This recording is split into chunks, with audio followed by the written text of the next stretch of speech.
హైందవ భగవద్బంధులందరికీ తొలి ఏకాదశి శుభాకాంక్షలు.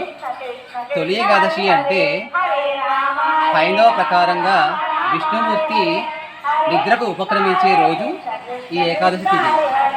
కాబట్టి ఈ రోజున ఆలయాలలో భజన సంకీర్తనలు జరగడం జరుగుతుంది. ముఖ్యంగా విష్ణుమూర్తి ఈ రోజు నుంచి రాబోయే 4 నెలలు నిద్రలోనే ఉంటాడు.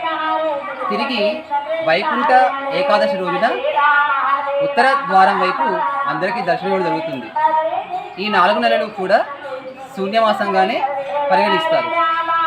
అందరూ ఈ 4 నెలలు స్వామివారి నామస్మరణ చేస్తూ తన యొక్క సంకీర్తననే పాడుతూ ఆలయాలలో పూజలు నిర్వహించాలని కోరుకుంటున్నారు. దేవాలయంలో ఈరోజు తొలి ఏకాదశి సందర్భంగా తెల్లవారుజామున 4 గంటల నుండి నగర సంకీర్తన కార్యక్రమం కలదు. ఈ కార్యక్రమంలో 50 మంది భక్తులు పూజా కార్యక్రమంలో పాల్గొని తీర్థప్రసాదాలు స్వీకరించి కృపకు పాత్రలు కాగలరని మనవి. ఇట్లు భక్తాంజనేయ స్వామి వారి ఆలయ కమిటీ, ఇట్లు పాతపాలెం.